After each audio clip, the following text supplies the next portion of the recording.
अस्सलाम वालेकुम जी। मेरा नाम सुहेल अब्बास है और आप देख रहे हैं learn with Suhail official YouTube channel. नाज़रीन, आज हम देखेंगे is return of Taliban in Kabul is in favour of Pakistan. क्या ये तालिबान का जो रिटर्न है इन काबुल, क्या वो पाकिस्तान के लिए फेवरेबल रहा है या नहीं? ठीक है, उसमें हम थोड़ा सा ये भी देखेंगे कि जो अफगानिस्तान है जिसको हम कंसीडर करते हैं एज आवर स्ट्रेटेजिक डेप्थ, क्या ये हमारी स्ट्रेटेजिक डेप्थ है भी सही या नहीं? ठीक है, इसको थोड़ा सा देखेंगे। उसके बाद ये देखेंगे कि किस तरह पाकिस्तान ने अफगानिस्तान के साथ जो हमारे रिलेशंस हैं वो किस साइड पे जा रहे हैं। ठीक है, पाकिस्तान के जो यूएस के साथ रिलेशंस हैं उनकी वजह से अफगानिस्तान के रिलेशंस के ऊपर कोई इम्पैक्ट पड़ रहा है या नहीं। तो पाकिस्तान को क्या करने की ज़रूरत है टुवर्ड्स अफगानिस्तान या टुवर्ड्स तालिबान। तो हम इसको थोड़ा सा देखते हैं आज। इस return of Taliban in favour of Pakistan. तो अगर देखें तो जो 29th है, ये यहाँ पर ये लिखा हुआ है the 29th sanction monitoring team थी। एक रिपोर्ट थी, इसका नाम था 29th सैंक्शन मॉनिटरिंग टीम। ये कब आई थी जी? ये आई थी जुलाई के अंदर, यूएनएससी ने ये पब्लिश की थी। उसके मुताबिक जो रिटर्न ऑफ तालिबान है इन अफगानिस्तान, उसकी वजह से पाकिस्तान के अंदर जो टेरर अटैक्स थे उनके अंदर 52% जो है वो सर्ज देखने को मिला है, मतलब कि वो इंक्रीज हुए हैं। ठीक है, it had a rejuvenating impact on TTP. ठीक है, इससे क्या हुआ है कि enabling it to swell its ranks and grow its organised network across the border in KP and beyond. ठीक है, ये जब तालिबान आए हैं वो फेवरेबल नहीं रहे पाकिस्तान के लिए, बिकॉज इसने पाकिस्तान के अंदर जो टेररिज्म की जो रिसर्जेंस है उसको बहुत ज़्यादा इंक्रीज कर दिया है। अब किस तरीके जी, ये देखने 52% surge in terror attacks was observed in Pakistan between August 2021 से अगस्त 2022 तक।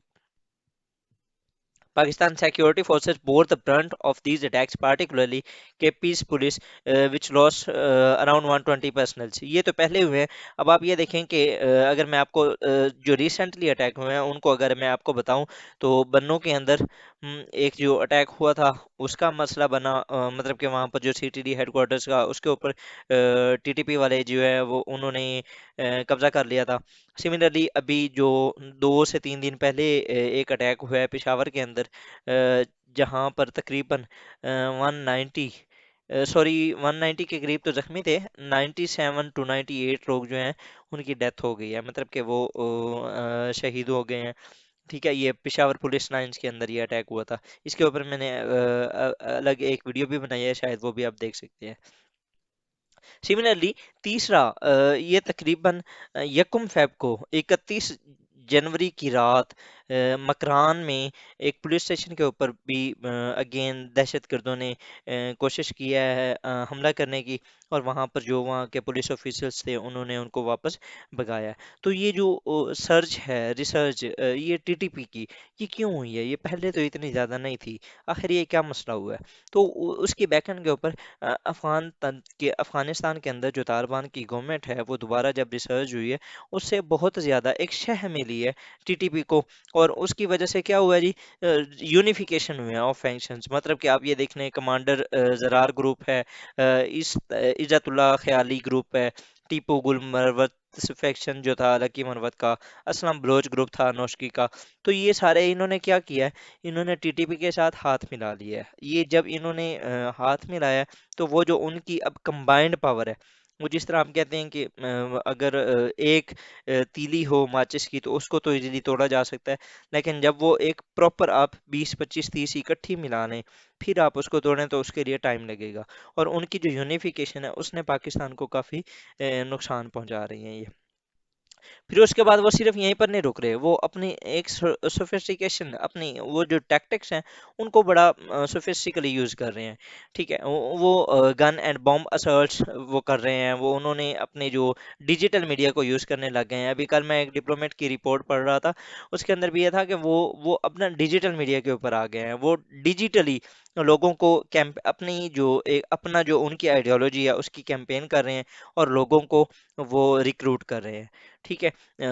उसके बाद जी फर्दर अगर हम चलें तो सुसाइड टेररिज्म वो बहुत ज़्यादा हो गई है। ठीक है, ये connecting militant groups across the threat spectrum including TTP, Gul Bahadur, Daesh Khorasan, BLA Majeed brigade are engaging in suicide attacks. मतलब कि अब जो पहले पहले इतने ज़्यादा नहीं हुए, अब आप देख लें कि जो लास्ट ईयर 2021 के अंदर बहुत कम हुए हैं सुसाइड अटैक्स। ठीक है, लेकिन 2022 के अंदर ये बहुत ज़्यादा हो गए थे। अभी 2023 का स्टार्ट ही बहुत ज़्यादा भयानक हो रहा है। मतलब कि आप देख लें कि जो एक अभी पिछले दिनों बन्नू का एक बहुत बड़ा हादसा हुआ था, उसके बाद ये जो कल परसों एक पेशावर पुलिस लाइन के ऊपर अटैक हुआ है, ये बहुत बड़ा अटैक था। मतलब कि उसके अंदर आप ये देखें कि एक पुलिस लाइन के अंदर तो वैसे ही कोई नहीं जाता। ठीक है, और वहां पर जाके फिर आपने वहां पर डेटोनेट करना एक एक बहुत बड़ा एक इवेंट, सॉरी एक इंसिडेंट था, जिसको एक सीरियस लेने की ज़रूरत है। तो क्या अब ये सारी जो सिचुएशंस हैं उनको देखते हुए क्या अफगानिस्तान हैज़ स्टिल आवर एक स्ट्रेटेजिक डेप्थ, जो कि हम इसे कहते हैं रियली नो, अब वो कंडीशन नहीं है। Pakistan's contradiction in Afghanistan have come a full circle. While Pakistan has been seeking strategic depth in Afghanistan against India, the Taliban-ruled Afghanistan has provided the TTP with the reverse strategic depth against Pakistan. ठीक है, अब वो TTP क्या है, वो भी मतलब कि ना अपने उस अफगानिस्तान को as a strategic depth use करने लगे हैं, वो अगेंस्ट पाकिस्तान के यूज कर रहे हैं। ठीक है। उसके बाद अगर हम चलें तो ये जो पीएमआईके का प्राइम मिनिस्टर इमरान खान था, उनका जो टीटीपी कॉस्ट शेयरिंग फार्मूला था वो बहुत ज़्यादा उसने ना ज़्यादा एक रिसर्जेंस दी है अगेंस्ट इन पाकिस्तान के ये जो टीटीपी फाइटर्स हैं उनको पाकिस्तान के अंदर आने के लिए।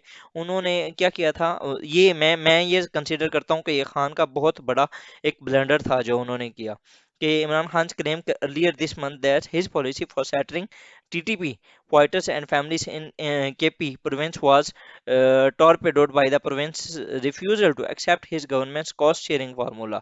मतलब कि वो ये कह रहे थे कि मैं कोशिश कर रहा था कि एक कॉस्ट शेयरिंग फार्मूला अरेंज किया जाए जिसके अंदर जो टीटीपी के लोग हैं वो केपी के बॉर्डर्स के अंदर वहाँ पर आके बसें। ठीक है, लेकिन वहाँ पर जो प्रोविंशियल गवर्नमेंट्स थी उन्होंने इस चीज़ को डिनाई कर दिया था। तो बहुत अच्छा किया था बिकॉज अब देख लेना कि ज़्यादा सफ़र तो वही कर रहे हैं। ठीक है, तो गवर्नमेंट को चाहिए था कि वो एक जो ऑफेंसिव है ना, ऑफेंसिव मोड में वो इन चीज़ों के साथ निपटती। अब इस सारे तनाजुर में अगर देखा जाए तो पाकिस्तान के अफगानिस्तान के साथ रिलेशंस भी ख़राब हो रहे हैं।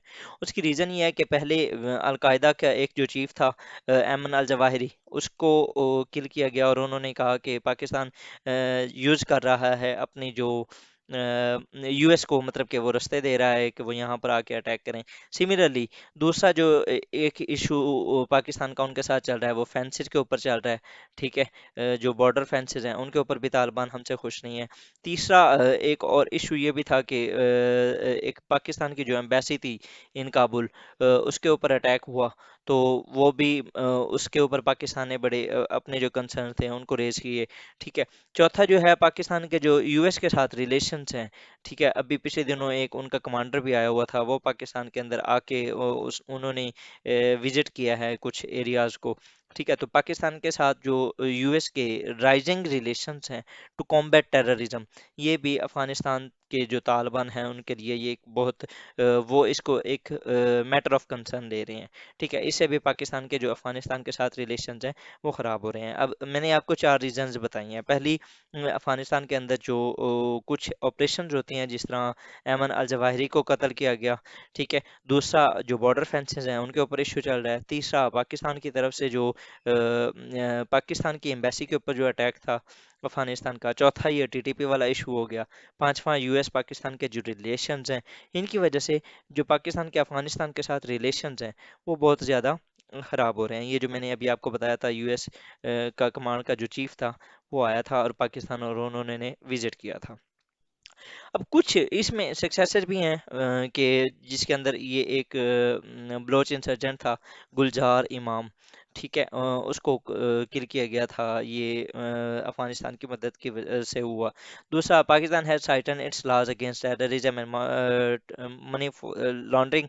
Pakistan came off the FATF enhanced monitoring list after successfully implementing two actions plans। ये जो हम कुछ जो सक्सेस हमें मिली हैं, अब मतलब कि हम कुछ ऐमन अल जवाहिरी का कत्ल, गुलजार इमाम, उसके अलावा इसका जो अरेस्ट था, उसके अलावा जो पाकिस्तान का एफएटीएफ से निकलना, ये कुछ ऐसे रूल्स थे जिनकी वजह से पाकिस्तान ने जो है वो कुछ पॉजिटिव डेवलपमेंट्स आई। अब इससे ये हर जगह पे ना कुछ आपको फायदे हो रहे हैं, कुछ आपको नुकसान हो रहे हैं। मतलब कि आप अगर टेररिज्म के खिलाफ जा रहे हो, ठीक है, तो पाकिस्तान के अफगानिस्तान के साथ रिलेशंस खराब हो रहे हैं। लेकिन अगर आप टेररिज्म को कुचल रहे हैं, तो उससे क्या हो रहा है कि आपके अपने मुल्क के अंदर चीज़ें कुछ बेहतर हो रही हैं। तो आपको क्या करना चाहिए? अब आपको तालिबान के साथ बैठ के बात करनी है। You have to discuss with them, you have to engage them at multilateral forum. कि भाई आपके साथ हम रिलेशंस अपने ख़राब नहीं करना चाहते, लेकिन एटलीस्ट आप हमारी भी बात मानें, हमारे साथ जो मसाइल आ रहे हैं आप उनको हल करने में हमारा साथ दें। ठीक है, उनको आपने उनको साथ करना होगा, आपने उनको इंगेज करना होगा on the areas of collaboration. ठीक है, आपने इसमें दोनों अप्रोचेज आप यूज़ कर सकते हैं, ऑफेंसिव एंड डिफेंसिव। आप तालिबान को कहें कि वो अगर आपके साथ अलाइन होना चाहते हैं टीटीपी के साथ, टीटीपी के अगेंस्ट, या कोई भी, उनकी जो ज़मीन है वो हमारे खिलाफ यूज़ नहीं होनी चाहिए। अगर वो इस तरह के साथ हमारे साथ अप्रोच के यूज़ करना चाह रहे हैं, तो आप उनके साथ हाथ बढ़ाएं, आप उनके साथ उनको गले लगाएं, आप उनके साथ बैठें, आप उनके साथ डिस्कस करें। अगर नहीं तो भाई फिर ऑफेंसिव अप्रोच है। ऑफेंसिव अप्रोच में क्या होगा? वही नेशनल एक्शन प्लान, वही नेशनल सिक्योरिटी पॉलिसी, वही आपने ऑपरेशन स्टार्ट करने हैं, अगेन ऑपरेशन ज़रब अज़ब, राह रास्त, रद्दुल फसाद एंड ईटीसी। ठीक है, तो आपने अभी जो इस टाइम जो ज़रूरत है वो किस चीज़ की है? Revisit your Afghan policy. और ये कौन करेगा? सबसे पहले अभी इस टाइम पाकिस्तान जो है वो एक केयर टेकर गवर्नमेंट के अंडर है। ऑलमोस्ट जो उसके दो मेजर सूबे हैं वो इस टाइम केयर टेकर गवर्नमेंट के अंदर है। तो क्या होगा? सबसे पहले अपने जो आपके पॉलिटिकल मसाइल हैं आप इनको हल करें, जितना जल्दी हो सकता है इनको हल करें, ताकि आपके पास वो एक जो गवर्नमेंट का एक जो नया मैंडेट हो, फ्रेश मैंडेट, वो ही ये सारे मसाइल जो है वो हल कर सकती है। ठीक है, तो ये था जी हमारा आज का लेक्चर, जिसके अंदर हमने ये देखा कि सबसे पहले अफगानिस्तान का जो रिटर्न है इन काबुल, क्या वो पाकिस्तान के फ़ायदे में है या नुकसान में है। ठीक है, तो हमने ये देखा कि वो ज़्यादातर हमारे नुकसान में जा रहा है। ठीक है, और उसमें जो जैसे ही वो आए हैं तो उसके साथ हमारा एक और मसला ये भी हुआ है कि हमारे अफ़गानिस्तान के साथ रिलेशंस ख़राब भी हो गए हैं। ठीक है, उस रिलेशन जो हमारा ख़राब हुआ है उसकी वजूहात क्या हैं? सबसे पहले टीटीपी का जो इशू है वो चल रहा है, बॉर्डर फेंसिंग क्या है, उसके अलावा जो ऑपरेशंस हैं in Afghanistan to kill major terrorist like Ayman al Zawahiri and so. ठीक है, उसके बाद पाकिस्तान के यूएस के साथ जो राइजिंग रिलेशंस हैं उसके बेस पे बॉर्डर फेंसेस हैं उनकी वजह से। तो अब अगर फॉर एग्जांपल ये हमने किए हैं, इससे हमारे अफगानिस्तान के साथ रिलेशंस तो ख़राब हुए हैं, लेकिन हमें फ़ायदे भी हुए हैं। फ़ायदे क्या हुए हैं जी? हम एफएटीएफ से निकल गए हैं। ठीक है, उसके अलावा हमारा जो हम कुछ और भी जो हमने देखे हैं कि वो एक गुलजार था, वो उसको अरेस्ट किया गया। ठीक है, कुछ एक मिलिट्री ऑपरेशंस भी किए जा रहे हैं, बॉर्डर फेंसेस इसी वजह से किए जा रहे हैं ताकि हमारी जो terror financing and money laundering का वो रुक जाए। हमारा डॉलर बहुत ज़्यादा स्मगल होता था इन अफगानिस्तान, अभी भी हो रहा है खैर, लेकिन उसके अंदर कुछ कमी आई थी। तो कुछ फवायद थे, कुछ नुकसान थे। अब हमने क्या करना है? अब फर्दर हमें करना क्या है? तो हमें करना ये है कि हमने अब तालिबान को भी इंगेज करना है, और हमने टेररिस्ट के खिलाफ भी ऑपरेशंस करने हैं। तो कोशिश ये करनी है कि अब हमने बैलेंस अप्रोच करनी है, हमने ऑफेंसिव ऑपरेशंस भी करनी है और हमने तालिबान को भी इंगेज करना है। बिठा के बात करें उनके साथ, और उनको भी अलाइन करें अपने साथ against TTP and all the other terror outfits. तो ये था जी हमारा आज का lecture. Thank you for watching my video. अगर आपको ये इन्फॉर्मेटिव लगी हो, लाइक करें, सब्सक्राइब करें एंड शेयर करें with your friends. Thank you, अल्लाह हाफिज़।